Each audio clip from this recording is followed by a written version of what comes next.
Hello guys, ये sequence and series का second video lecture है। इस वीडियो में हम अर्थमेटिक प्रोग्रेशन को कवर करने वाले हैं। अगर आप क्लास 11th या फिर जेईई मेंस की प्रिपरेशन करते हैं तो ये वीडियो आपके लिए काफ़ी यूज़फुल होगी। तो इस वीडियो को पूरा देखना। तो लेट्स स्टार्ट अर्थमेटिक प्रोग्रेशन। तो चलिए स्टार्ट करते हैं हम अर्थमेटिक प्रोग्रेशन को। सबसे पहला बात तो अर्थमेटिक प्रोग्रेशन है क्या। अर्थमेटिक प्रोग्रेशन एक ऐसा सीक्वेंस है ना जिसके टर्म्स जो होते हैं या तो इंक्रीज करते हैं या फिर डिक्रीज करते हैं बाय ए फिक्स नंबर। जैसे मान लीजिए कि ये कोई एक सीक्वेंस है 2 4 6 8 10 12 अप टू ये जा रहा है। तो ये इस सीक्वेंस का फर्स्ट टर्म है, ये सेकेंड टर्म है, ये थर्ड टर्म है, ये फोर्थ टर्म है, ये फिफ्थ टर्म है। तो आप देखेंगे कि जो फर्स्ट टर्म है और जो सेकेंड टर्म है उसमें हमने +2 ऐड किया, मतलब फर्स्ट और सेकेंड टर्म में हमने +2 ऐड किया, फिर सेकेंड और थर्ड टर्म में हमने फिर +2 ऐड किया, थर्ड और फोर्थ टर्म 6 और 8 में हमने ये फर्स्ट टर्म है इस एपी का, ये जो होगा ये आपका फर्स्ट टर्म कहलाएगा, ये सेकेंड टर्म, ये थर्ड टर्म, ये फोर्थ टर्म, ये फिफ्थ टर्म, ऐसे जा रहा है। तो आप देख रहे हैं कि जो टर्म्स में हम +2 ऐड करके इस टर्म्स के सीक्वेंस को बढ़ा रहे हैं। तो ऐसे प्रोग्रेशंस जिसके टर्म्स किसी फिक्स नंबर से इंक्रीज हो रहे हैं, जैसे यहाँ पर जो इसके टर्म्स है +2 से इंक्रीज हो रहा है, तो वैसे सीक्वेंस को हम अर्थमेटिक प्रोग्रेशन कहते हैं। तो ये एक अर्थमेटिक प्रोग्रेशन हुआ। अब एक डिग्रीज वाला भी देख लीजिए। जैसे मान लीजिए कोई सीक्वेंस है 16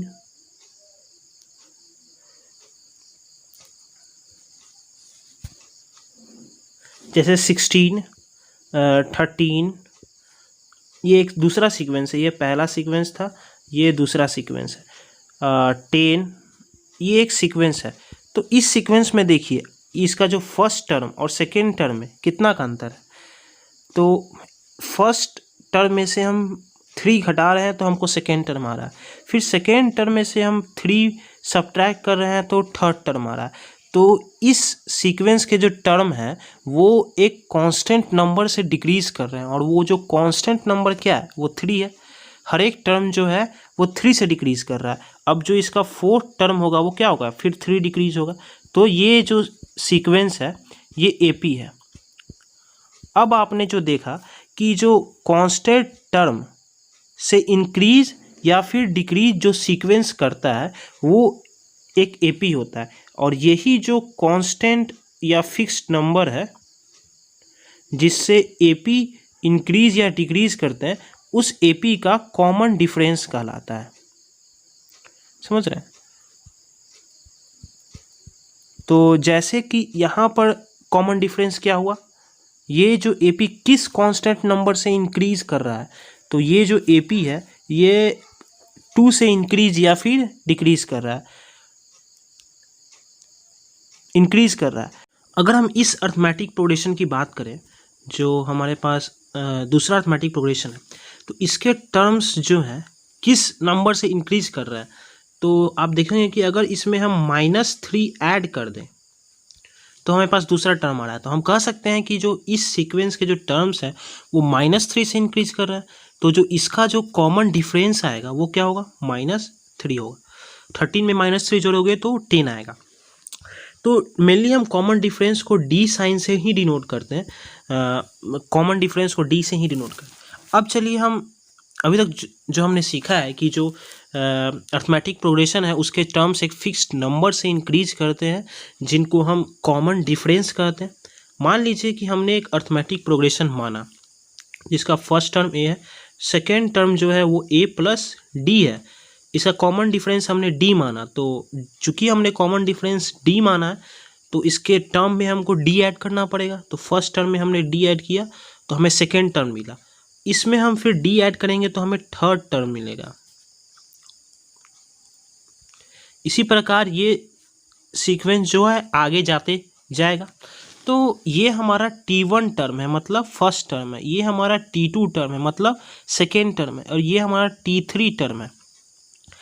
अब देखिए आपको अगर थर्ड टर्म निकालना है किसी अर्थमेटिक प्रोग्रेशन का, तो आप कर क्या रहे हैं, फर्स्ट टर्म में थ्राइस -1d ऐड कर रहे हैं कि नहीं कर रहे हैं।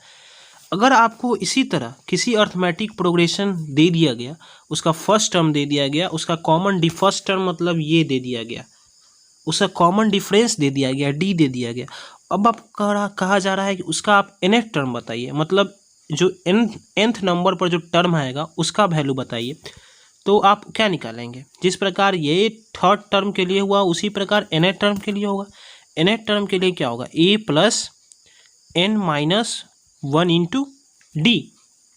तो इसी से हमको nth टर्म का फॉर्मूला मिलता है। तो अगर कोई अर्थमेटिक प्रोग्रेशन है, उसका फर्स्ट टर्म ए है, कॉमन डिफरेंस डी है, तो उसका nth टर्म का जो फॉर्मूला होगा वो होगा a plus n minus 1 into D. अब चलिए एक दो बात जान लीजिए कि कोई भी अर्थमेटिक प्रोग्रेशन है in an AP, to consecutive terms का जो डिफरेंस होता है वो हमेशा कांस्टेंट होता है। जैसे ये हम जानते हैं कि ये एक अर्थमेटिक प्रोग्रेशन में है,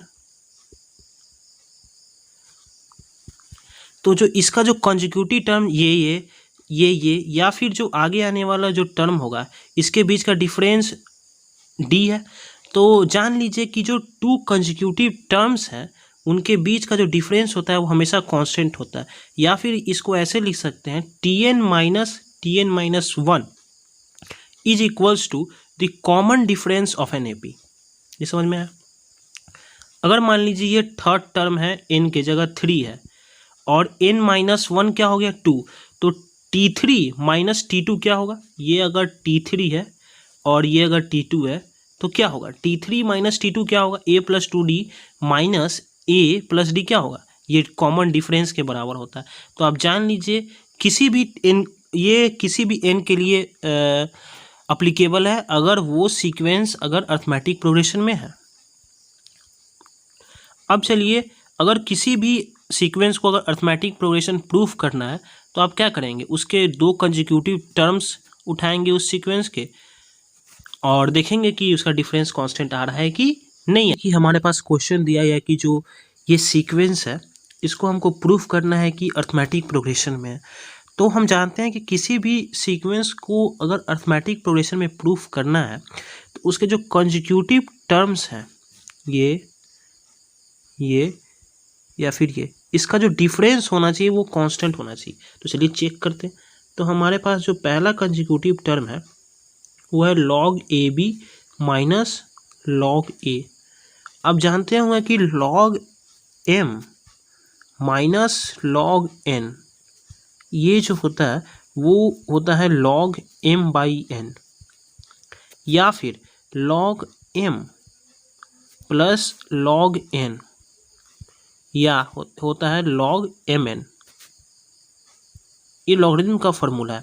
तो आप log AB minus log A इस फॉर्मूले पर सेट हो रहा है, तो हम क्या किए log AB बाई A किए, तो क्या आया log B आया। अब फिर इस दोनों को चेक करेंगे log AB और log AB स्क्वायर। चलिए चेक करते हैं log AB square minus log AB,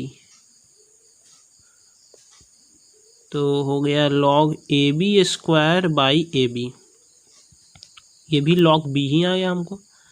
अब इसको भी चेक कीजिएगा तो आपको log B ही आएगा। तो इसका हम मतलब क्या पता चला कि जो किसी भी दो कंजिक्यूटिव टर्म को उठाए तो हमको जो डिफरेंस आया वो क्या आता है, कांस्टेंट आया। और जो कांस्टेंट टर्म होता है, जो कांस्टेंट आता है डिफरेंस, वो क्या होता है, कॉमन डिफरेंस होता है। आपको याद दिला दे जो हमने आपको बताया था tn माइनस 1 जो होता है वो कॉमन डिफरेंस के बराबर होता है। ये n और n-1 क्या है, कंजिक्यूटिव टर्म है। तो जो ये सीक्वेंस आया इसका हमको कॉमन डिफरेंस क्या है, log B आया। और इसका फर्स्ट टर्म क्या है, a क्या है, फर्स्ट टर्म जो है वो मान लीजिए ये a डैश है, कैपिटल है, ये है log A। अब हम इसका nth टर्म निकालेंगे। इसका nth टर्म निकालने के लिए क्या करना पड़ेगा हमको, first term a dash plus n-1d करना पड़ेगा। तो इस सीक्वेंस का फर्स्ट टर्म क्या है, log A है, और कॉमन डिफरेंस क्या है, log b है। अब इसको सॉल्व कीजिए तो आपको आएगा log a plus n log b minus log b। इसमें देखिए log m minus log n वाला लग जाएगा, तो ये हो जाएगा log a बाई b। और फिर इसको आप जो है ना लॉगरिथम के फार्मूला से log bn लिख सकते हैं, और फिर ये जो होगा log m plus log n के फार्मूला पर सेट हो गया, तो ये आपको आ जाएगा log of a by b into bn। तो ये आ गया आपको logarithm of a into B की पावर n बाई b हो जाएगा bn माइनस 1। ये आ गया आपको इस सीक्वेंस का nth टर्म। तो अभी हमारे पास जो क्वेश्चन है इसमें हमें इस सीक्वेंस का नंबर ऑफ टर्म्स बताना है। तो इस सीक्वेंस को देख के बताइए कि इस सीक्वेंस का पहला टर्म क्या है। इस सीक्वेंस का पहला टर्म जो है वो 3 है। कॉमन डिफरेंस क्या है, तो कॉमन डिफरेंस के लिए हमने कोई दो कंसेक्यूटिव टर्म्स को उठाएंगे। तो मान लीजिए हमने थर्ड और सेकेंड को उठाया, तो 11 माइनस 7 4। चूँकि ये AP है, सारा कॉमन डिफरेंस क्या है, कॉमन डिफरेंस क्या है 4 है, तो सारे कंसेक्यूटिव टर्म्स का बीच का डिफरेंस क्या होगा 4 होगा। अब हमको इसका नंबर ऑफ टर्म्स बताना है। तो मान लीजिए कि ये जो है इस सीक्वेंस का nth टर्म है, तो अब इसके लिए हमने nth का फॉर्मूला लगाया। Tn का फॉर्मूला क्या होता है, a plus first term plus n minus 1 into D common difference. और हमारे पास जो nth टर्म हमने माना है वो क्या है, वो है हमारे पास 450। तो ये हमारे पास 3 है plus n minus 1 into 4 equals to 415 is ये हो गया 412 n minus 1 into 4 equals to 412 and n minus 1 जो हो गया वो 103 के बराबर हो गया। इसको हमने डिवाइड करा तो n जो हो गया हमारे पास वो 104 आ गया। तो हमें पता चला कि ये जो है इस सीक्वेंस का 104th टर्म है। फर्स्ट सेकेंड थर्ड करते करते ये 104th टर्म है। चूँकि ये लास्ट टर्म है इस सीक्वेंस का, तो इसमें कितने नंबर ऑफ टर्म्स हो गए, इसमें जो है टोटल 104 नंबर ऑफ टर्म्स हो गए। मेरे पास मान लीजिए कि एक क्वेश्चन है जिसमें कह रहा है कि ABCD आर इन AP और a minus 4b plus 6c minus 4d plus e का वैल्यू निकालना। तो हम क्या करेंगे, अब सोचिए। जैसे a minus 4b plus 6c minus 4d plus e, ये सब AP में है। तो अभी हम आपको एक चीज़ बताने वाले हैं। जैसे एक बात का ध्यान रखिए कि अगर कोई 3 नंबर x y z अगर ये तीनों AP में है, तो इसका in AP then 2y equals to x plus z। इसी चीज़ का हम इस्तेमाल करेंगे इस क्वेश्चन में। ये कैसे हुआ आप समझ रहे होंगे। जैसे मान लीजिए ये कोई अर्थमेटिक प्रोग्रेशन है जहाँ x की जगह a होगा, y की जगह a प्लस d होगा, और z की जगह जो होगा वो होगा a प्लस 2d। अब इस दोनों को जोड़िए तो आपको आ जाएगा 2a प्लस 2d, जो कि इसका जो है ट्वाइस है। समझ में आया। तो इसलिए जो y का ट्वाइस होता है वो x प्लस z के बराबर होता है। हम इसी प्रॉपर्टी का इस्तेमाल करके इस क्वेश्चन को सॉल्व करने वाले हैं। तो सबसे पहले चलिए क्या करते हैं हम, सबसे पहले हम करेंगे a प्लस ई को अलग कर लिया, minus 4 times b plus d, 4 common निकालिए, प्लस 6c। अब देखिए चूँकि हमें पता है कि b c d AP में है, तो twice times c equals to b plus d होगा। हुआ कि नहीं होगा? तो इससे आपको क्या पता चला? इससे हमें पता चला कि जो b प्लस डी होगा इसके जगह हम -4 इंटू 2c लिख सकते हैं प्लस 6c। अब आप देखिए जो a, c, e ये तीनों भी जो है AP में। अब हमको एक और चीज़ समझाना चाहते हैं। जैसे देखिए, मान लीजिए ये कोई AP है, A, कोई भी AP जनरली इसी हमेशा इसी फॉर्म में रहता है, A plus D, A plus 2D के 5 टर्म्स है किसी AP के, A प्लस 3D और A प्लस 4D। ये मान लीजिए A है, ये B है, C है, कैपिटल D है, ये E है। अब आप बताइए क्या B C D AP में है? हाँ बिल्कुल AP में है। A plus D, A plus 2D, A plus 3D किसी भी दो कंजिक्यूटिव टर्म्स के बीच का डिफरेंस क्या है? D ही है। A प्लस इसमें से D में से C को घटाएंगे तो भी D ही आएगा। अब आप बताइए क्या A, C और E ये भी AP में है? हाँ ये भी AP में ही है, क्योंकि अगर आप C में से E को घटाएंगे तो आपको क्या मिलेगा? 2D मिलेगा। और E में से C को घटाएंगे क्या मिलेगा? भी हमें 2D मिलेगा। इसका मतलब ये जो AP होगा A C E, तो ये भी होगा AP, लेकिन इसका कॉमन डिफरेंस क्या होगा? ये जो कॉमन डिफरेंस होगा इसका जो होगा वो 2D होगा। लेकिन ये जो BCD है ये भी AP में होगा, लेकिन इसका कॉमन डिफरेंस क्या होगा? इसका कॉमन डिफरेंस D होगा। समझ में आया? उसी प्रकार जो है यहाँ पर जो ACE है वो भी AP में ही है। तो इसका मतलब क्या हुआ? जब AC AP में है तो 2C equals to A plus E होगा। और A प्लस E का वैल्यू हमें पूछा ही जा रहा है, तो A प्लस E का वैल्यू यहाँ क्या हो गया? A प्लस E का वैल्यू हमारे पास हो गया 2C। अब देखिए 6C प्लस 2C, ये 6C plus 2C 8C minus 8C, तो इसका वैल्यू हमें क्या है? 0 आया। तो फिर इसका वैल्यू क्या हो जाएगा?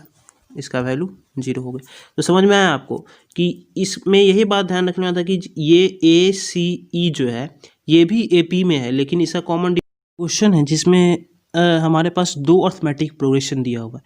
पहला अर्थमेटिक प्रोग्रेशन है 2, 5, 8, 11, तो इसका कॉमन डिफरेंस क्या हो गया? इसका कॉमन डिफरेंस हो गया आपको 3। और दूसरा अर्थमेटिक प्रोग्रेशन है जिसका कॉमन डिफरेंस क्या है? वो है 2 और 3, 5, 7। तो आप देखिए दोनों अर्थमेटिक प्रोग्रेशन में ना कुछ टर्म्स जो है कॉमन आ रहा है, और ये कहा है कि जो पहला अर्थमेटिक प्रोग्रेशन है अपने 60th टर्म तक जा रहा है, और जो दूसरा अर्थमेटिक प्रोग्रेशन है वो अपने 50th टर्म तक जा रहा है। मतलब ये पहला, दूसरा, तीसरा, चौथा से लेकर 50वें टर्म तक जाएगा, और ये पहला, दूसरा, तीसरा से लेकर 60वें टर्म तक जाएगा। तो आप देखिएगा कि दोनों अर्थमेटिक प्रोग्रेशन में जो कुछ टर्म जो है वो कॉमन आ रहा है। जैसे देखिए कॉमन टर्म्स की बात करें तो पहला कॉमन टर्म जो होगा वो 5 होगा। अब अगला हम बात करते हैं, अगला क्या होगा? इसमें 8, 3, 11, और इसमें देखिए 3, 5, 7, 9 और फिर 11। यहाँ फिर सेकेंड अर्थमेटिक प्रोग्रेशन में भी 11 आएगा। तो जो है दोनों का जो कॉमन टर्म्स आ गया वो 5, 11 और फिर ये आगे बढ़ते जाएगा। अब हम बताते हैं कि इस अर्थमेटिक प्रोग्रेशन में कितने common number of common terms होंगे। कोई ऐसा केस हो जिसमें आपको दो अर्थमेटिक प्रोग्रेशन दे दिया गया हो, दोनों का कॉमन डिफरेंस अलग अलग हो, और दोनों अर्थमेटिक प्रोग्रेशन में से कुछ टर्म्स कॉमन हो रहे हो, जैसे इसमें 5, 11 और आगे भी कॉमन आते जाएंगे। तो जो ये जो नया जो आएगा ना, जो नया सीक्वेंस बनता है, ये भी एक अर्थमेटिक प्रोग्रेशन ही बनता है, लेकिन इसका कॉमन डिफरेंस जो होता है इस दोनों के अलग होता है। तो वही कॉमन डिफरेंस जो होता है वो क्या होता है? वो common difference LCM of D1 and D2 होता है। जैसे यहाँ पर देखिए, यहाँ पर कॉमन डिफरेंस क्या है? 3, यहाँ पर कॉमन डिफरेंस क्या है? 2। तो जो नया AP आया इस दोनों के कॉमन टर्म से, तो उस AP का कॉमन डिफरेंस क्या होगा? उस AP का जो कॉमन डिफरेंस होगा वो होगा LCM ऑफ 3 एंड 2। तो कौन सा आएगा, तो क्या आएगा, तो 6 आएगा। तो देखिए 5 11, तो अगला जो कॉमन टर्म आएगा इसमें क्या आएगा, आप सोच के बता सकते हैं 17 आएगा। अगला कॉमन टर्म क्या आएगा, 23। तो हमें पता करना है कि ये अब कहाँ तक जाएगा। तो सबसे पहले हम इस अर्थमेटिक प्रोग्रेशन का हम 60th टर्म निकालेंगे और फिर इस सेकेंड अर्थमेटिक प्रोग्रेशन का 50th टर्म निकालेंगे। तो ये हम निकालेंगे ताकि हमको पता चले कि जो एक कॉमन टर्म है मैक्सिमम कहाँ तक जा सकता है। तो फर्स्ट अर्थमेटिक प्रोग्रेशन का 60th टर्म क्या होगा, तो वही a + n-1d वाला फॉर्मूला लगाएंगे t60th निकालने के लिए। तो फर्स्ट टर्म क्या है, 2 है। यहाँ पर जो फर्स्ट टर्म है वो आपको 2 है और n क्या है, 60th है और 60 - 1 59 हो गया और कॉमन डिफरेंस क्या है, 3 है। तो 59 × 3, तो इसका जो t60 आया वो 179 है। इसी प्रकार हम t50 ऑफ सेकेंड एपी निकाल। अब सेकेंड एपी का 50th टर्म क्या होगा, तो 50th टर्म जो होगा वो निकालने के लिए फर्स्ट टर्म इसका 3 है, सेकेंड एपी का यहाँ पर फर्स्ट टर्म 3 है और फिर n-1d 50 - 1 49 किए और इसका कॉमन डिफरेंस चूँकि 2 है तो हमने कॉमन डिफरेंस 2 किया, तो इसका टर्म हमको 101 आया। तो जो फर्स्ट एपी है वो 2 से शुरुआत हुआ है, जो फर्स्ट एपी है वो 2 से शुरुआत हुआ है और मैक्सिमम कहाँ तक जा सकता है, 179। और जो सेकेंड एपी है वो 3 से शुरुआत हुआ है और मैक्सिमम कहाँ तक जा सकता है, 101 तक जा सकता है। तो आप बताइए जो कॉमन टर्म आएगा उसका मैक्सिमम वैल्यू क्या हो सकता है, 101 ही तो हो सकता है। जो कॉमन टर्म होगा इसमें इसका मैक्सिमम वैल्यू क्या होगा, 101, क्योंकि 101 के आगे तो फर्स्ट सीक्वेंस नहीं जा रहा है, तो ज़्यादा से ज़्यादा कॉमन वैल्यू क्या आएगा, 101 आएगा। तो इसके आगे हम क्या करने वाले हैं वो आप देखिए। तो जो ये कॉमन टर्म का एपी है 5 11 17 23, इसका मैक्सिमम वैल्यू क्या हो सकता है, इसका मैक्सिमम वैल्यू 101 हो सकता है। तो बस हमें फर्स्ट टर्म पता चल गया, लास्ट टर्म पता चल गया जो मैक्सिमम वैल्यू हो सकता है। यहाँ से हमें पता चला कि क्या मैक्सिमम हो सकता है, क्योंकि 101 के आगे तो सेकेंड टर्म जाएगा नहीं, सेकेंड एपी जो है वो जाएगा नहीं। तो अब हम इस बेसिस पर अपना निकालेंगे कि कितना कॉमन मैक्सिमम हो सकता है। तो मैक्सिमम वैल्यू जो हो सकता है, कॉमन वैल्यू 101 हो सकता है। 101 से सारे कॉमन वैल्यू छोटे ही होंगे। फर्स्ट टर्म इसका क्या है, 5 है, इस एपी का फर्स्ट टर्म क्या है, 5 है और n-1 करना पड़ेगा, कितना कॉमन टर्म्स आएगा। अब कॉमन डिफरेंस क्या है, LCM of d1 and d2, तो 6, 3 एंड 2 का एलसीएम क्या हो गया, वो 6 हो गया। अब निकालिए 101 - 5 will be 96, approx 96 and n-1 and common difference is what, and common difference is 6। तो या तो इससे बराबर होगा या फिर इसके छोटा होगा, हो सकता है 101 से छोटा हो कॉमन वैल्यू। तो इसको हम डिवाइड किए तो हमें 16 टाइम्स में डिवाइड हो जाएगा, तो 16 n-1, तो ये क्या है, 6 से 96 को डिवाइड करेंगे तो 16 टाइम्स में कट जाएगा, तो जो n आया वो 17 आया। तो जो ये 101 आया हमें, ये जो है इस अर्थमेटिक प्रोग्रेशन का 17th टर्म है। इसका मतलब क्या हुआ कि इस अर्थमेटिक प्रोग्रेशन में कितने टर्म्स होंगे, जो कॉमन टर्म वाला होगा इस अर्थमेटिक प्रोग्रेशन में कुल कॉमन 17 टर्म होंगे। तो 17 इसका आंसर हो गया। क्वेश्चन हम लोग करने वाले हैं on the basis of previous question, जिसमें हमारे पास 2 सीक्वेंस दिया गया है और दोनों सीक्वेंस में जो है कुछ टर्म्स कॉमन है। तो इस दोनों सीक्वेंस को मिलाकर जो कॉमन टर्म्स का जो सीक्वेंस आएगा उसका आपको बताना है कितने नंबर ऑफ टर्म्स हैं उस सीक्वेंस में, और यह भी बताना है कि उसका लास्ट टर्म क्या होगा। उस कॉमन टर्म्स का जो सीक्वेंस आएगा, दोनों के कॉमन टर्म्स को लेकर उस सीक्वेंस का लास्ट टर्म क्या होगा और उस सीक्वेंस में मैक्सिमम कितने नंबर ऑफ टर्म्स होंगे। तो सबसे पहले मैंने बताया कि जब भी ऐसा कोई दो सीक्वेंस वाला क्वेश्चन है जिसमें कॉमन टर्म्स के बेसिस पर क्वेश्चन हो, तो सबसे पहले तो आप उसका कॉमन डिफरेंस चेक कीजिए। तो सबसे पहला जो एपी है उसका कॉमन डिफरेंस क्या है? किसी दो कंसेक्यूटिव टर्म्स को घटाइए, 12 माइनस 7 किया तो हमने पता चला जो फर्स्ट एपी है उसका कॉमन डिफरेंस जो है वो 5 है, और जो सेकेंड एपी है उसका कॉमन डिफरेंस क्या है? 22 माइनस 15 किया तो इसका कॉमन डिफरेंस आया 5। अब जो नया एपी आएगा कॉमन डिफरेंस का, उसका हमें पता करना है कि कॉमन डिफरेंस क्या होगा। तो हम पहले ही बता चुके हैं, जो उसका एलसीएम, उसका निकालने का तरीका है LCM of D1 and D2। तो उसका जो अर्थमेटिक प्रोग्रेशन का जो कॉमन डिफरेंस आएगा वो क्या होगा? 5 और 7 का एलसीएम, उसका कॉमन डिफरेंस जो आएगा वो आएगा 35। इसको मान लीजिए D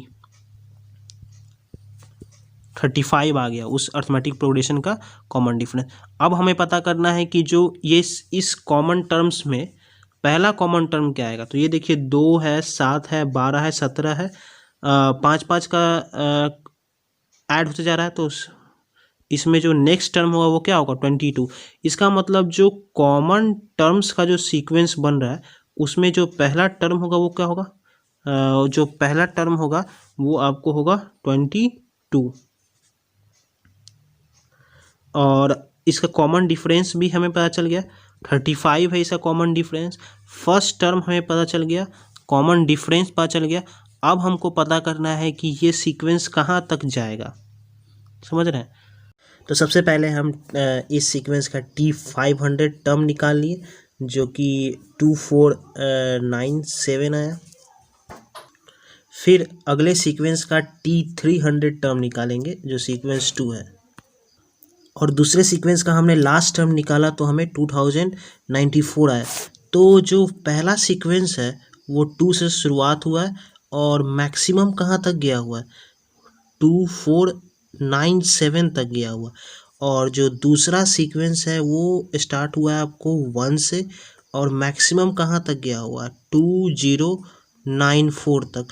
तो मान लीजिए कि अगर 2094 ही अगर कॉमन टर्म हो तो ये कहीं पहले आएगा 2497 से, तो maximum value of common term क्या हो सकता है? यही तो हो सकता है 2094।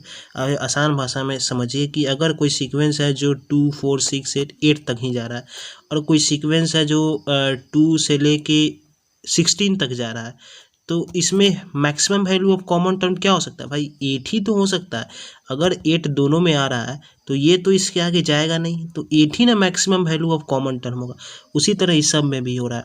जो 2094 है इस सीक्वेंस का जो होगा वो लास्ट टर्म होगा। अब हमको इस जो कॉमन टर्म वाला जो एपी है उसका हमको फर्स्ट टर्म पता चल गया, कॉमन डिफरेंस पता चल गया, लास्ट टर्म पता चल गया। अब नंबर ऑफ टर्म्स निकाल देना है। तो नंबर ऑफ टर्म्स निकालने के लिए हम क्या करेंगे? जो 2094 है ये हमारा लास्ट टर्म है, और फर्स्ट टर्म क्या है? 22, और कॉमन डिफरेंस हमें 35 दिया हुआ है। तो जो कॉमन टर्म का जो वैल्यू है वो या तो इससे बराबर होगा या फिर इससे छोटा होगा। तो अब इसको सॉल्व कीजिएगा तो आपको आएगा 2094 में से 22 सब्सट्रैक्ट किए तो हम आया 72, और फिर डिवाइड बाई 35 करना है तो will be greater than n-1। तो जो आपकी वैल्यू आया वो आया आपको, जो आप सॉल्व करेंगे वो आएगा, n की वैल्यू जो आएगी वो आएगी 60.2 से छोटा। तो चूंकि n एक नेचुरल नंबर है तो n का मैक्सिमम वैल्यू क्या हो सकता है? 60 हो सकता है। तो मैक्सिमम वैल्यू ऑफ n हो सकता है 60। अब इसके हिसाब से आप जो है इस सीक्वेंस का लास्ट टर्म निकालिए। अब इस सीक्वेंस का जो लास्ट टर्म होगा, फर्स्ट टर्म तो 22 है, n-1 59 इंटू डी क्या होगा? 35। इसको सॉल्व करेंगे तो आपको जो इस सीक्वेंस का लास्ट टर्म आएगा वो आएगा जो कि 2062 आएगा। तो आप समझ रहे हैं। अब ये जो हमने जो लास्ट वाला जो कॉमन टर्म लिया था, ये हो भी सकता है इस सीक्वेंस का, नहीं भी हो सकता है। इस लास्ट टर्म से हमें ये आइडिया लगता है कि ये सीक्वेंस मैक्सिमम कहाँ तक जाएगा। हो सकता है ये टर्म जो होगा इस सीक्वेंस का ना भी हो, जैसे इस क्वेश्चन में हुआ, ये जो टर्म था इस सीक्वेंस का नहीं था, फिर भी एक आइडिया हमें लग गया कि ये सीक्वेंस मैक्सिमम जा कहाँ तक सकता है, 2094 तक ही जा सकता है, क्योंकि जो सेकेंड सीक्वेंस है, जो सेकेंड सीक्वेंस है वो 2094 पर ही स्टॉप हो जा रहा है। तो इस हिसाब से हम यहाँ पर n का मैक्सिमम वैल्यू 60 निकाल पाएँ, और फिर n 60 के हिसाब से हम इस सीक्वेंस का लास्ट टर्म बता पाएंगे।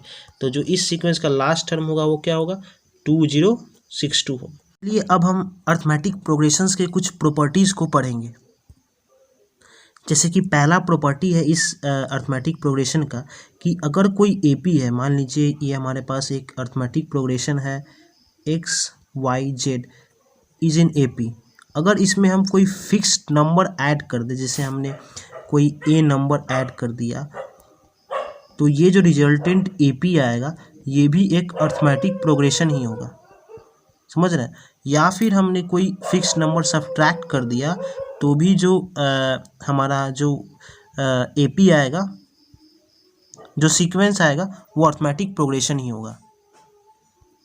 तो पहला प्रॉपर्टी आपको समझ में आया होगा कि इफ़ वी ऐड और subtract a fixed number in an AP the resultant sequence is an AP।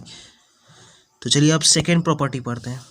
इसी प्रकार अगर कोई अर्थमेटिक प्रोग्रेशन है x y z, इसमें हम कोई नंबर से मल्टीप्लाई कर दे फिक्स्ड नंबर से, तो जो रिजल्टेंट अर्थमेटिक प्रोग्रेशन होता है वो भी एक AP में ही होता है। या फिर किसी फिक्स्ड कांस्टेंट नंबर से डिवाइड कर दे तो जो रिजल्टेंट सीक्वेंस होता है ये भी एक फिक्स्ड अर्थमेटिक प्रोग्रेशन में भी ही होता है, अगर ये AP में है तो यह सेकेंड प्रॉपर्टी हुआ कि अगर हम किसी अर्थमेटिक प्रोग्रेशन को किसी फिक्स्ड नंबर से मल्टीप्लाई करते हैं तो जो रिजल्टेंट सीक्वेंस होता है वो भी एक अर्थमेटिक प्रोग्रेशन होता है, या फिर किसी फिक्स्ड नंबर से हम उसे डिवाइड करें। नाउ जो थर्ड प्रॉपर्टी है कि अगर हमको अर्थमेटिक प्रोग्रेशन में कोई 3 टर्म्स मानना है तो हम कैसे मानेंगे। तो हम टर्म्स ऐसे मानते हैं कि हमारा कैलकुलेशन क्या हो, ईजी हो जाए। हम terms a plus D a plus 2d भी मान सकते हैं, लेकिन इससे हमारा कैलकुलेशन थोड़ा सा लेंदी हो जाता है, इसलिए हम कैलकुलेशन को इजी करने के लिए 3 टर्म्स इन AP को हम a minus D a plus D मानते हैं। मतलब जैसे मान लीजिए अगर क्वेश्चन में हो कि आपको 3 टर्म्स कंसेक्यूटिव टर्म्स हैं AP के और उनका सम दे दिया गया है, तो अगर आप इस तीनों को जोड़ेंगे तो क्या होगा। अगर आप पहला, दूसरा और तीसरे को जोड़ें तो आपको 3 है। देखिए काफ़ी आसानी से फर्स्ट टर्म निकल जाएगा, कुछ वैल्यू दे रखा होगा यहाँ पर, a निकल जाएगा, फिर d भी काफ़ी आसानी से निकल जाएगा। किसी एक में अब हमको a पता चल गया और किसी एक में पुट करेंगे तो हमको d पता चल जाएगा, लेकिन इसमें आपको 2 इक्वेशन सॉल्व करना पड़ेगा, इसलिए ऐसा टर्म्स मानना काफ़ी ईजी होता है। तो 3 टर्म्स इन AP जब भी आपको मानना हो तो कैसे मानेंगे, a minus D a plus D, ये ऐसे सीक्वेंस से मानेंगे। सिमिलरली अगर 4 टर्म्स इन AP मानना हो आपको तो टर्म्स को आप a minus 3d, a minus D, a plus D और a प्लस 3d माने, तो कैलकुलेशन ज़्यादा ईजी हो जाएगा। आप टर्म्स को a plus D, a plus 2d या a प्लस 3d भी मान सकते हैं, उससे कैलकुलेशन थोड़ा सा लेंदी हो जाएगा, लेकिन ऐसे मानना काफ़ी बेनिफिशियल या यूज़फुल होता है कैलकुलेशन रिड्यूस करने में। अब चौथा प्रॉपर्टी है कि कोई भी 2 AP मान लीजिए, कोई एक AP है x y z, ये भी अर्थमेटिक प्रोग्रेशन में है, और a b c ये भी अर्थमेटिक प्रोग्रेशन में है। तो कहता है कि इस दोनों को आप ऐड कीजिए या फिर सब्सट्रैक्ट कीजिए। इस दोनों AP के टर्म्स को आप ऐड करके कोई AP बनाइए या फिर सब्सट्रैक्ट करके कोई सीक्वेंस बनाइए, वो भी एक AP में होगा। जैसे अब इस टर्म्स को हम ऐड कर देते हैं, x plus a, y plus b, z plus c, तो ये भी एक अर्थमेटिक प्रोग्रेशन में ही आएगा अगर ये दोनों AP में है। या फिर x minus a, y minus b, z minus c, ये भी अर्थमेटिक प्रोग्रेशन में ही आएगा। तो आपको समझ में आया होगा। अब एक फिफ्थ प्रॉपर्टी है कि अगर A1 A2 up to AN किसी अर्थमेटिक प्रोग्रेशन में है तो A1 plus AN A2 plus AN minus 1 या A3 प्लस AN माइनस 2, या फिर इसको जनरलाइज कर लें AR मतलब RS टर्म इस अर्थमेटिक प्रोग्रेशन का plus AN minus R plus 1th term को जोड़ेंगे, ये तीनों बराबर होता है। इसको हम डिटेल में देखेंगे कि ये कैसे बराबर होता है। लास्ट प्रॉपर्टी आपने पढ़ा, उसका हम प्रूफ डिस्कस करेंगे। तो मान लीजिए कि ये कोई एक अर्थमेटिक प्रोग्रेशन है जिनके 5 टर्म्स को हमने लिखा है। तो आप देखिए T1, हम T1 T3 और T5 को देखिए, T1 T3 और T5 कौन कौन टर्म्स हैं? A प्लस 2D और A प्लस 4D, ये तीनों जो है अर्थमेटिक प्रोग्रेशन में है। तो आपको याद होगा कि अगर X Y Z अगर अर्थमेटिक प्रोग्रेशन में है तो जो 2y equals to X plus Z होता है। उसी प्रकार जो 2 times T3 equals to T1 plus T5 होगा। ये बात समझ में आई होगी आपको। सिमिलरली अगर आप देखेंगे T2 T3 और T4 को, क्या है? A plus D, A plus 2D और A प्लस 3D, ये भी एक अर्थमेटिक प्रोग्रेशन में ही है क्योंकि कंजिक्यूटिव टर्म्स का डिफरेंस क्या है? D है। तो हम फिर आपको याद दिलाते हैं कि अगर X Y Z arithmetic progression में है तो 2y इक्वल्स टू क्या होता है? X plus Z. तो इसके हिसाब से क्या हो गया? Twice times T3 equals to, आप कंपेरिजन कर लीजिए, twice times T3 equals to T2 plus T4। तो जो यहाँ से इस दोनों से कंक्लूजन निकल के आता है कि T1 plus T5 is equals to T2 plus T4। तो अगर मान लीजिए ये 7 टर्म का AP होता तो सिमिलरली ये आगे जाते जाता। तो उसी प्रकार हमने ये जो उसी प्रॉपर्टी का प्रूफ हुआ कि अगर A1 प्लस AN, मान लीजिए ये कोई अर्थमेटिक प्रोग्रेशन है जो A1 है, A2 है, A3 है, अप टू n टाइम्स तक जा रहा है। तो A1 plus AN equals to A2 plus AN minus 1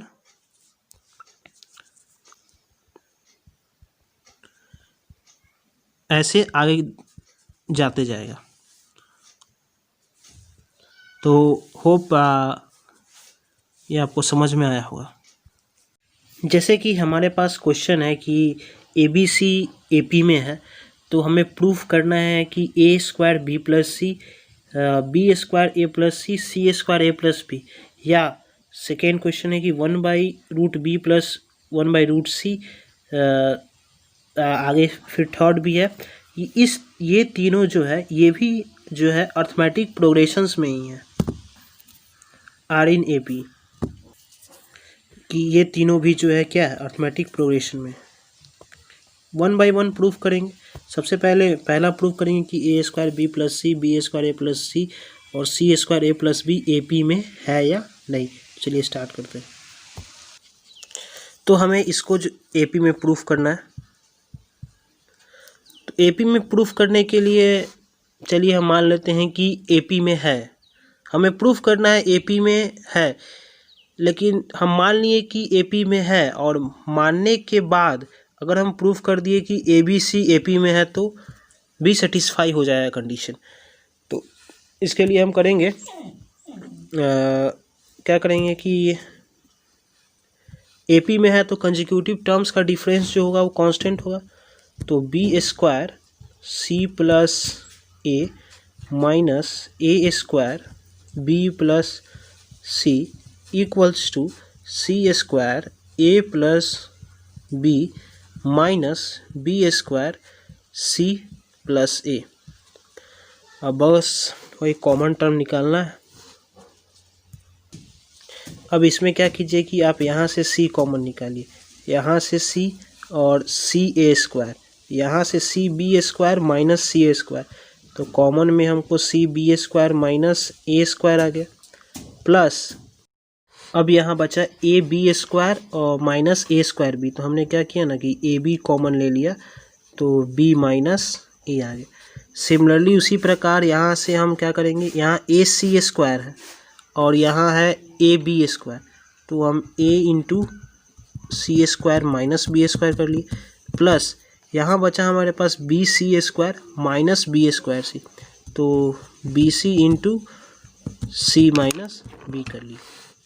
अब दोनों में हम क्या करेंगे, बी माइनस ए कॉमन निकालना, बी माइनस ए कॉमन निकाला तो हमें आया B plus A into C plus A B equals to, यहाँ हम सी माइनस बी कॉमन निकालें तो हमारे पास आया A into C plus B C. अब आगे देखते हैं, अब आगे करेंगे तो क्या आएगा, हमारे पास आया B minus A into A C plus B C plus A B equals to C minus B into A C plus A B plus B C. देखिए ये दोनों बराबर है तो ये दोनों कट गया, तो इससे हमको आया b minus A equals to C minus B. इसका मतलब आया 2b equals to A plus C. इसका क्या मतलब हुआ कि ए बी सी जो है ए पी में है, तो हमने वैसा ही किया, हमने पहले मान लिया कि इक्वेशन जो है ए पी में, और फिर जो गिवन कंडीशन है उसको प्रूफ कर दिया कि ए पी में है, तो हमारा जो ये प्रूफ हो गया कि हमने जो ये माना था ये हमारा क्या है, करेक्ट माना है कि ये अर्थमेटिक प्रोग्रेशन में ये हमने करेक्ट माना है, तभी हमारे पास जो रिजल्ट आया वो करेक्ट आया, A B C A P में आया। अगर हम ये मानते कि ए पी में है और फिर यहाँ पर हम प्रूफ नहीं कर पाते 2b equals to A plus C, तो फिर ये हमारा मानना गलत हो जाता, तो फिर ये अर्थमेटिक प्रोग्रेशन में नहीं होता। इस क्वेश्चन का दूसरा पार्ट करेंगे कि ए बी सी अगर ए पी में है तो 1/√b प्लस 1/√c या फिर 1/√c प्लस 1/√a, ये जो टर्म्स का जो सीक्वेंस है ये भी ए पी में ही है। तो तरीका वही है कि इसे हमें प्रूफ करना है ए पी में, तो पहले मान लिए कि let this sequence is in A P, और फिर हम प्रूफ कर दिए कि 2b equals to A plus C, मतलब क्या, ए बी सी ए पी में है। जनरल तरीका है इसको, ऐसे मतलब ज़्यादा क्वेश्चंस ऐसे ही बन जाते हैं, कुछ क्वेश्चंस होंगे जो ऐसे नहीं बनेंगे, उसके लिए कुछ डिफरेंट स्ट्रेटजी अपनाना पड़ेगा। तो बस ये पता चल गया, आप कंसेक्यूटिव टर्म्स को घटाओ, जैसे 1/√c प्लस 1/√a में से 1/√b प्लस 1/√c घटाओ, या फिर फिर 1/√a प्लस 1/√b में से ये घटाओ।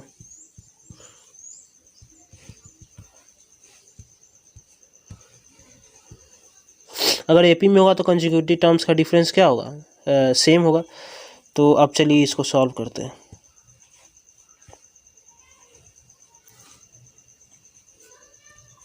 तो सिंपली एलसीएम लेंगे हम, √c plus √a into √b plus √c, और फिर तो एलसीएम लेके आप इसको सॉल्व करेंगे तो कुछ टर्म्स कटेंगे, जैसे ये कट गया, रूट्स, तो बचा क्या क्या, तो बचेगा आपको √b minus √a equals to root C plus root A into root B plus root C. इधर देखिए तो root C plus root A और root C plus root A भी कट गया, तो यहाँ पर आपको root B plus root C बचेगा equals to root C minus root B by root A plus root B. अब आप क्रॉस मल्टीप्लाई करेंगे इसमें और इसमें, ये तो कटा ही हुआ है। अब आप क्रॉस मल्टीप्लाई करेंगे तो root B minus root A, root B minus root A और root C minus root B into root C plus root B, जैसे हम यहाँ करने वाले हैं। क्रॉस मल्टीप्लाई करने पर हमें ये आएगा। अब ए माइनस बी इंटू ए प्लस बी के फॉर्मूला पर हम बैठा देंगे तो क्या आएगा, इस दोनों को बैठाएंगे तो हमें आएगा बी माइनस ए, रूट बी का स्क्वायर करेंगे और फिर माइनस रूट ए का स्क्वायर करेंगे तो B minus A equals to C minus B आएगा। तो इससे हमें क्या प्रूफ हुआ कि two B equals to A plus C. इससे हमें प्रूफ हुआ कि ए बी सी जो है एपी में। तो हमने प्रूफ कर दिया कि ए बी सी एपी में है, उसको हमने एपी में मानकर ए बी सी को प्रूफ कर दिया कि एपी में है, तो हमारा जो ये माना हुआ है वो हमने सही माना है। अब नेक्स्ट क्वेश्चन का तीसरा क्वेश्चन है कि वो ए बी सी एपी में है और इसको प्रूफ करना है एपी में। तो इस बार हम कंसेक्यूटिव टर्म्स के डिफरेंस वाले मेथड से नहीं जाएंगे, इस पर कुछ अलग मेथड से इसको करना पड़ेगा हमको। जैसे हमारे पास पता है कि ए बी सी जो है एपी में है, हम जानते हैं। तो इस और हम ये भी जानते हैं कि अगर कोई एपी में है उसके टर्म्स को किसी फिक्स्ड नंबर से डिवाइड कर दे तो वो सीक्वेंस भी एपी में होता है। तो हमने क्या किया कि इसको ए बी सी से डिवाइड कर दिया। तो जो 1/BC होगा, ए से ए कट जाएगा, बी से बी कट जाएगा और सी से सी कट जाएगा। 1/BC 1/AC और 1/AP, ये भी जो होगा वो अर्थमेटिक प्रोग्रेशन में होगा। अब हम ये भी जानते हैं कि कोई अर्थमेटिक प्रोग्रेशन में है उसमें अगर किसी फिक्स्ड नंबर से मल्टीप्लाई कर दे तो जो रिजल्टेंट सीक्वेंस होगा वो भी एक अर्थमेटिक प्रोग्रेशन में होगा। तो हमने क्या किया कि इसमें A B plus B C plus C A से मल्टीप्लाई कर दिया, A B plus B C plus C A से मल्टीप्लाई कर दिया।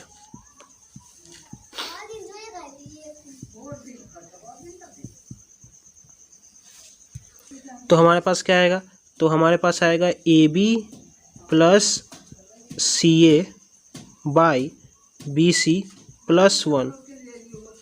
सिमिलरली आगे करेंगे। अब हम जानते हैं कि अगर किसी अर्थमेटिक प्रोग्रेशन में किसी फिक्स्ड नंबर से सब्ट्रैक्ट कर दे तो भी जो रिजल्टेंट सीक्वेंस होता है वो भी अर्थमेटिक प्रोग्रेशन में होता है। तो हमने तीनों में से -1 कर दिया, तो -1 करोगे आप। हमने तीनों में क्या किया कि -1 जोड़ दिया, तो क्या हुआ, जो ये 1 है वो कट गया। तो रिजल्टेंट सीक्वेंस जो आया वो अभी भी एपी में ही है। अब हमारे पास आया A B plus C A by B C, A B plus B C by C A, B C plus C A by A B in A P. अब फिर इसको हम करेंगे तो अब हम इसको अलग अलग स्प्लिट कर लेते हैं, A B by B C plus C A by B C. Similarly आगे भी स्प्लिट करेंगे तो बी से बी कट गया, सी से सी कट गया, तो क्या आया, A by C plus A by B.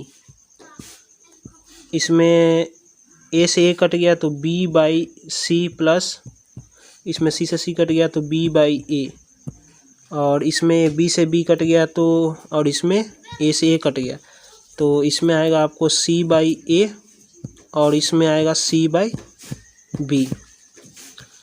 अब तीनों को इसमें ए कॉमन निकाल सकते हैं हम। ए कॉमन निकालने के बाद इसमें हम ए कॉमन निकालेंगे तो क्या आएगा, 1/C प्लस 1/B। इसमें हम b कॉमन निकालेंगे सेकेंड टर्म में तो 1/C प्लस 1/A, और थर्ड टर्म में हम c कॉमन निकालेंगे तो 1/A प्लस 1/B। ये भी AP में आ गया, प्रूफ कर दिया। तो इस क्वेश्चन में हमने करा क्या, आप देखे होंगे कि सबसे पहले तो हमें पता था कि ABC AP में, उसे एक फिक्स्ड नंबर से हमने डिवाइड करा, AB से डिवाइड करा, तो जो रिजल्टेंट सीक्वेंस आया वो भी अर्थमेटिक प्रोग्रेशन में आया। फिर फिक्स्ड नंबर से हमने मल्टीप्लाई करा AB plus BC plus CA, तो भी जो रिजल्टेंट सीक्वेंस आएगा, जो ये आएगा वो AP में आएगा। तो फिर हमें सॉल्व करने के बाद ये आया, BC डिवाइड बाई BC 1 आ जा रहा है, तो +1 हुआ। अब फिर हम जानते हैं कि कोई AP है, उसमें अगर फिक्स्ड नंबर से सब्ट्रैक्ट कर दे उसके टर्म्स में, तो रिजल्टेंट सीक्वेंस जो है अर्थमेटिक प्रोग्रेशन में होता है।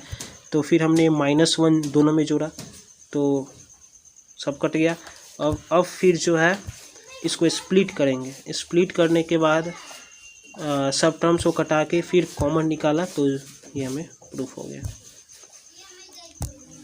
अब हम लोग sum of n terms of an AP पढ़ने वाले हैं।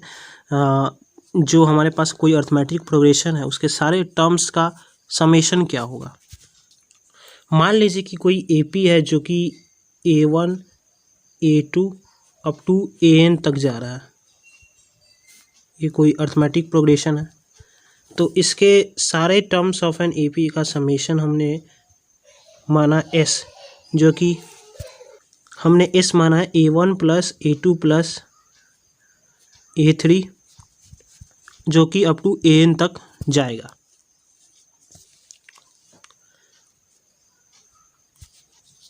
या फिर हम S को एक और तरीके से लिख सकते हैं, S को हम लिख सकते हैं AN प्लस AN माइनस 1, मतलब ये जो समेशन का सीरीज है इसको हमने उल्टा लिख दिया। पहले A1 plus A2 plus up to AN तक लिखा था, अब AN plus AN minus 1 up to A1 तक लिखा। और क्या किया, इसको मान लीजिए पहला इक्वेशन और इसको मान लीजिए दूसरा इक्वेशन, और 1 और 2 को हमने ऐड कर दिया, तो ये क्या हो गया, 2S हो गया। और क्या हुआ, ऐड हो जाएगा। हमने A1 प्लस AN ऐड किया, plus A2 plus AN minus 1 add किया, प्लस अप टू लेके आगे बढ़ते जाएगा। ये आगे फिर लास्ट में फिर AN प्लस A1 ही हो जाएगा।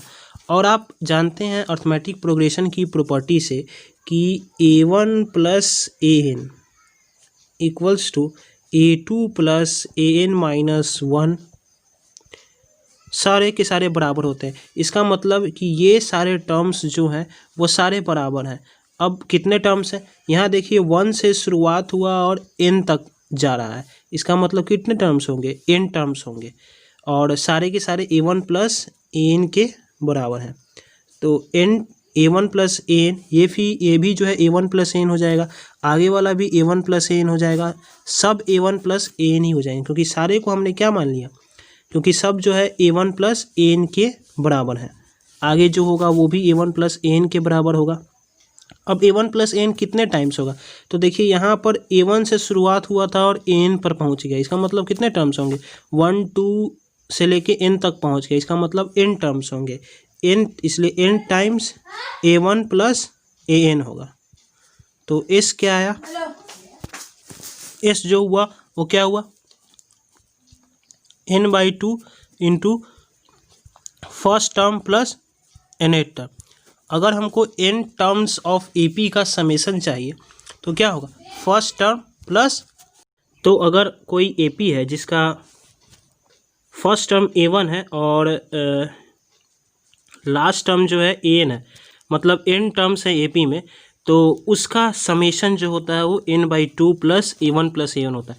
या फिर आप इसको लिख सकते हैं n/2 into first term plus last term.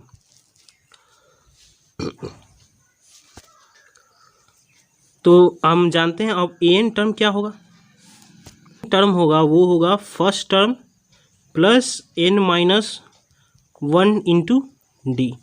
अब इसको इसमें पुट कर दीजिए, S equals to n/2 into A1, और nth टर्म क्या होता है, first term plus n minus 1D, A1 plus n minus 1 into D। तो जो समेशन का फॉर्मूला है वो क्या आया, n/2 into 2A 1 plus n minus 1 into D. अगर हमको उस अर्थमेटिक प्रोग्रेशन के सारे टर्म्स का वैल्यू पता है, सारे नंबर ऑफ टर्म्स पता है और उसका फर्स्ट टर्म पता है, उसका कॉमन डिफरेंस पता है, तो हम उसका समेशन निकाल सकते हैं। ये था sum of n terms on AP. जैसे आप जनरली जानते होंगे 1 plus 2 plus 3 plus up to n term का अप टू एन, चूँकि ये नेचुरल नंबर है, आप जानते होंगे कि इसका सम जो होता है एन इंटू एन प्लस 1/2 होता है। ये इसी से आता है। जैसे हम ये एक एपी है जिसका कॉमन डिफरेंस क्या है 1 है। नंबर ऑफ टर्म्स कितने हैं 1 प्लस 2 प्लस, तो 1 2 3, तो नंबर ऑफ टर्म्स जो है वो n है, क्या n। तो सम ऑफ टर्म्स क्या होगा, मतलब 1 प्लस 2 प्लस 3 क्या होगा, नंबर ऑफ टर्म्स जो है n है, twice times A of first term. तो ट्वाइस टाइम्स ए क्या करेंगे, जैसे 2a plus n minus 1d होता है, तो ट्वाइस टाइम 1 2 हो गया, प्लस n माइनस 1 और d क्या है, कॉमन डिफरेंस भी 1 है। इसको सॉल्व करोगे ना तो तुमको आएगा n/2 into 2 plus n minus 1, तो यही आएगा आपको n इंटू n प्लस 1/2। या फिर आप क्वेश्चन ऐसा हो कि आपको सम ऑफ इवन नंबर्स निकालना हो, जैसे 2 plus 4 plus 6 plus 8 plus up to 2n तक निकालना हो, तो आप क्या करेंगे, इसमें जो है ना इसका भी सम हम अर्थमेटिक प्रोग्रेशन से निकाल सकते हैं। जैसे सब में हमने ट्वाइस 2 कॉमन ले लिया, तो क्या होगा 1 plus 2 plus 3 plus 4 plus up to n तक बचेगा। और चूंकि इसका समेशन अभी हमने तुरंत निकाला है, तो ट्वाइस इंटू n प्लस 1/2 कर सकते हैं। तो क्या है हमारे पास, सम ऑफ टर्म्स जो हो गया वो आ गया n इंटू n प्लस 1। अगर आपको क्वेश्चन हो कि इसमें इवन नंबर्स का सम, जैसे इवन नंबर्स का सम निकाला वैसे ऑड नंबर का सम बताओ, जैसे 1 plus 3 plus 5 plus 7 up to अगर n तक है, तो इसका सम कैसे बताएंगे। सम निकालने के लिए हम क्या करते हैं कि मान लीजिए कि समेशन ऑफ टर्म्स हमारे पास है, टोटल सम हमारे पास हमने मान लिया कि 1 plus 2 plus 3 plus up to हमारे पास 2n तक हमने मान लिया। इसमें जो है क्या क्या आएगा, इसमें 2 plus 4 plus 6 plus 8 plus up to 2n तक आएगा। एक सारे इवन नंबर्स को एक जगह लिख लिया और सारे ऑड नंबर्स को एक जगह कर दिया, अप टू 2n माइनस 1। अब देखो सम ऑफ फर्स्ट 2n टर्म्स हम निकाल सकते हैं उसके फॉर्मूला पर n इंटू n प्लस 1/2 के जगह, बस हुआ कि n के जगह वहाँ पर हमको 2n डालना पड़ेगा, 2n इंटू 2n प्लस 1/2, ये सम आया ये। और फिर इसका हमें पता है, इसमें ये हमें s पता है और twice into 1 plus up to n पता है, और इसको मान लो कि x हमें फाइंड करना है, तो s हमने निकाल लिया। ये क्या होगा 1 से लेके n तक का समेशन क्या होगा, n इंटू n प्लस 1/2, ये पता है, ये हमें पता है, तो x नहीं निकाल लोगे घटा के। Sum of odd numbers up to अगर 2n माइनस 1 तक दिया हुआ, तो मेरे ख्याल से आपको समझ आ रहा होगा।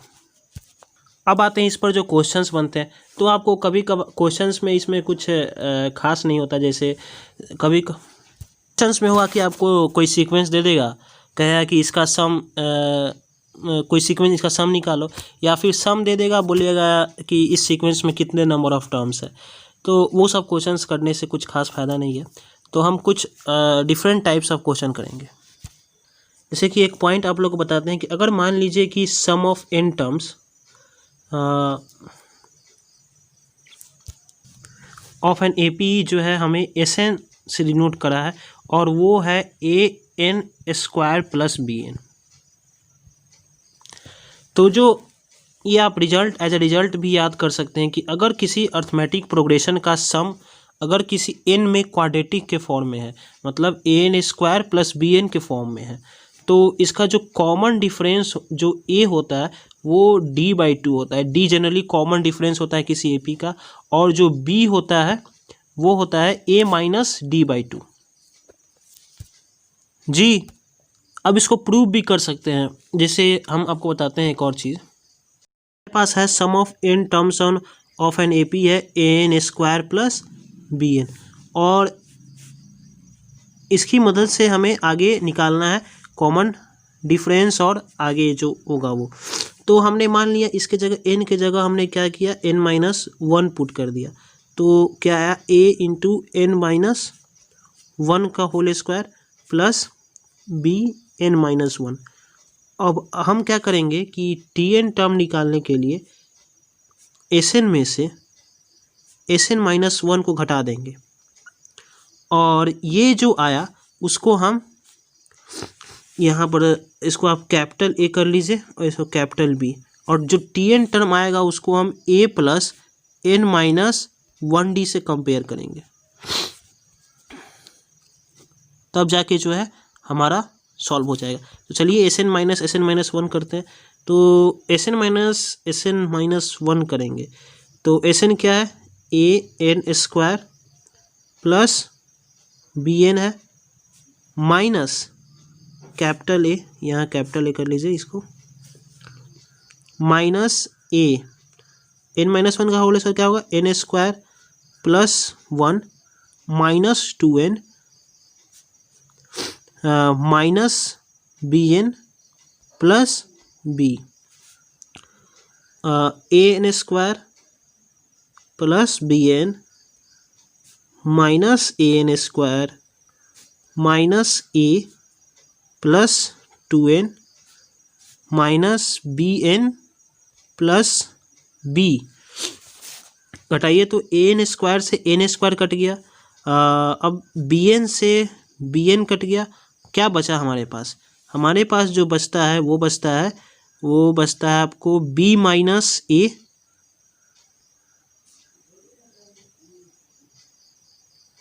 तो और क्या बचा, प्लस 2n बचा।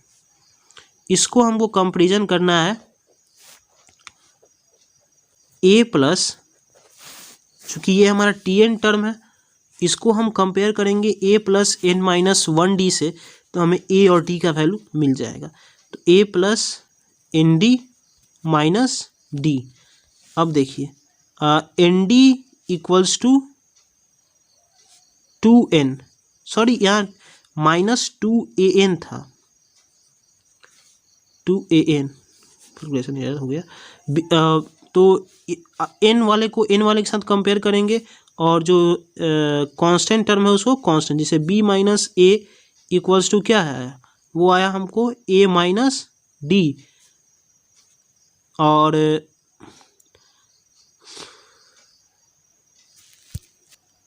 और जो हमारे पास nd आया वो किसके बराबर आया, वो nd आया 2an के बराबर।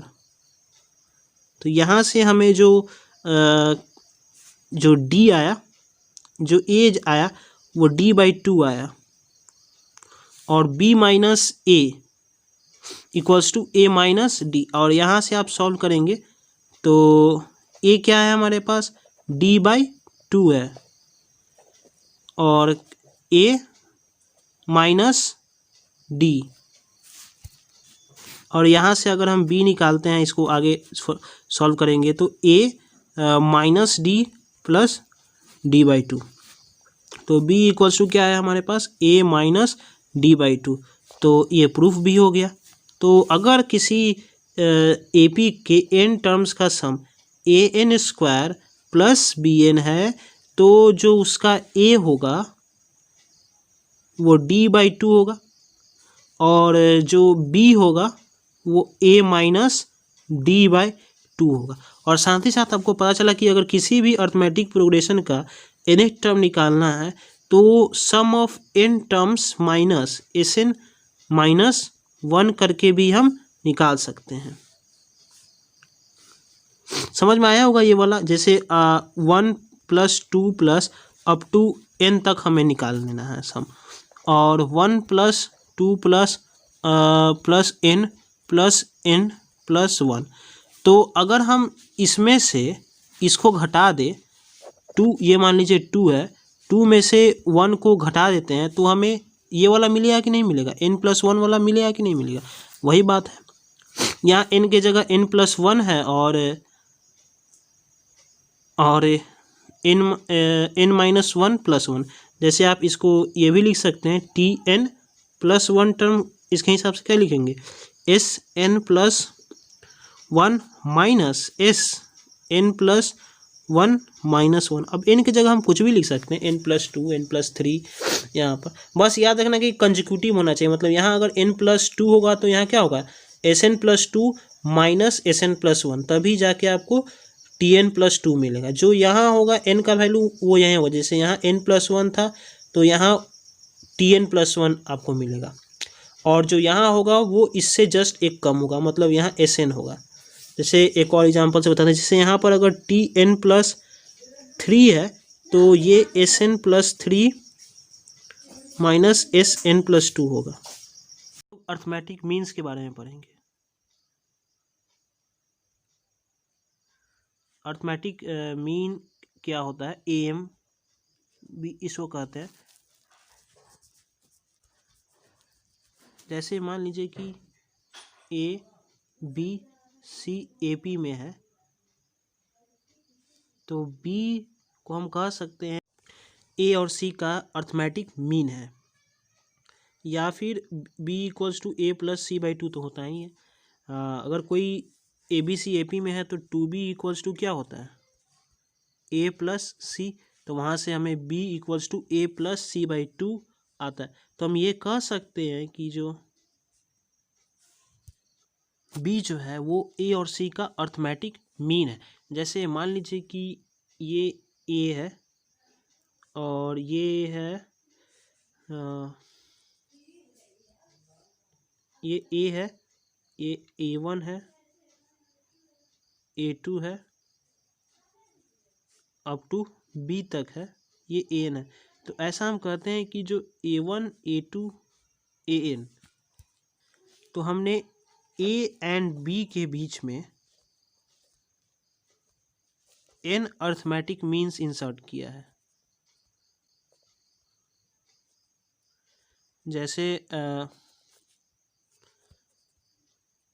जैसे मान लीजिए कि हमारे पास कोई AP है, 15 18 21 24 27। तो हम ऐसा कह सकते हैं कि 15 और 27 के बीच में 3 अर्थमेटिक मीन्स हमने इंसर्ट किया है। और जो 3 अर्थमेटिक मीन्स क्या क्या है, 18 21 और 24। तो जनरली हमें जो पढ़ना है वो पढ़ना है सम ऑफ अर्थमेटिक मीन्स, जो n अर्थमेटिक मीन्स हम जो इंसर्ट कर रहे हैं ए और बी के बीच में, इसका सम पढ़ना है और इसको निकालने के तरीके पढ़ने हैं। तो जनरली जो होता है वो होता है sum of n arithmetic means, जो होता है n अर्थमेटिक मीन्स है वो क्या होता है। जैसे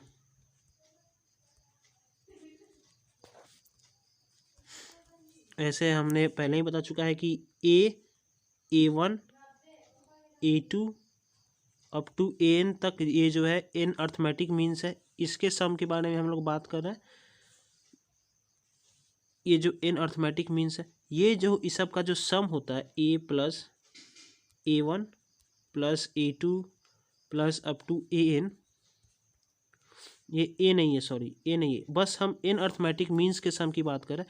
वो जो होता है वो sum of n times the single arithmetic mean between them. एक इम्पॉर्टेंट प्रॉपर्टी है अर्थमेटिक मीन का कि जो n अर्थमेटिक मीन्स का जो सम होता है वो n times the arithmetic mean between A and B होता है।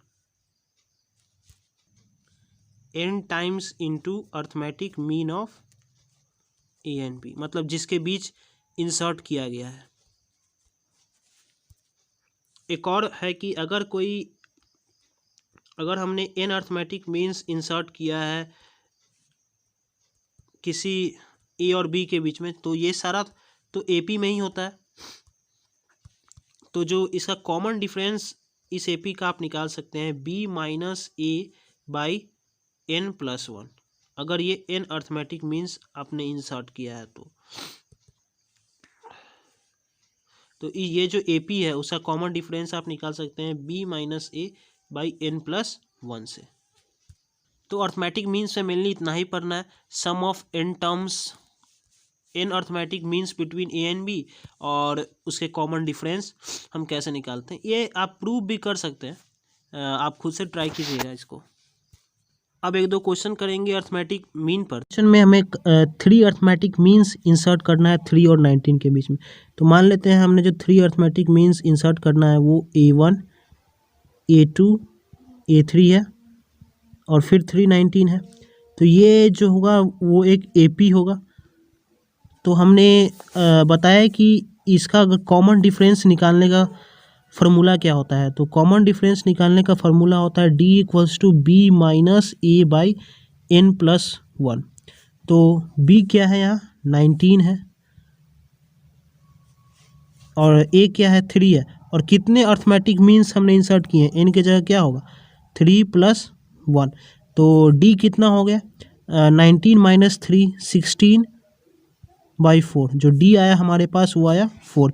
तो इस AP का जो कॉमन डिफरेंस है वो 4 है। तो नेक्स्ट टर्म क्या होगा 3 + 4 7, 7 + 4 11 और 11 + 4 15। तो ये जैसे एक और क्वेश्चन है कि 28 और 10 के बीच में 10 अर्थमेटिक मीन्स हमने इंसर्ट करे हैं।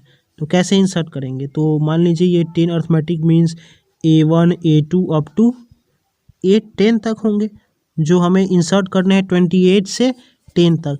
चूँकि हम जानते हैं कि ये जो पूरा होता है वो भी एक AP में ही होता है। तो इसका कॉमन डिफरेंस निकालने का हमें फार्मूला पता है, D = B minus A by n+1। ये होता है A यहाँ पर और ये होता है B। तो B जो हो गया वो 10 हो गया, A कितना है 28, और हमें पता है कि जो n जो होता है वो नंबर ऑफ अर्थमेटिक मीन्स होता है। तो n कितना है, सॉरी यहाँ 11 अर्थमेटिक मीन्स इंसर्ट करने हैं। तो 11 + 1 कितना हुआ -18/12। तो जो आया आपको -3/2, इसका जो कॉमन डिफरेंस है। तो इसका आप टर्म्स कैसे निकालेंगे, पहला टर्म तो 28 है, चूँकि ये AP में है तो सेकेंड टर्म होगा 28 + -3/2। फिर इसमें फिर 3/2 ऐड करेंगे एक बार और, A + twice times common difference, ऐसे आगे बढ़ते जाएगा। कभी कभार आपको पूछ देगा कि सम ऑफ n टर्म्स, ये जो 10 अर्थमेटिक मीन्स हैं इसका सम बताइए। तो आपको सम का भी फार्मूला पता है। सम का फार्मूला क्या होता है, अगर सम ऑफ 10 अर्थमेटिक मीन्स पता करना हो तो क्या होता है, sum of n arithmetic means का फार्मूला होता है n/2 × A + B। तो n तो हमें पता है 10 अर्थमेटिक मीन है, A क्या है 28 और B क्या है 10। तो n हो गया 10/2 और B हो गया हमारे पास, A हो 10 और B है 28। तो इससे हमें 10 अर्थमेटिक मीन्स का सम मिल गया। तो गाइस ये वीडियो जो थी अर्थमेटिक प्रोग्रेशन पर थी। नेक्स्ट वीडियो ज्योमेट्रिक प्रोग्रेशन पर होगी। अगर आपको वीडियो अच्छी लगी हो तो लाइक कर देना, हमारे चैनल को सब्सक्राइब कर देना, and thanks and have a nice day.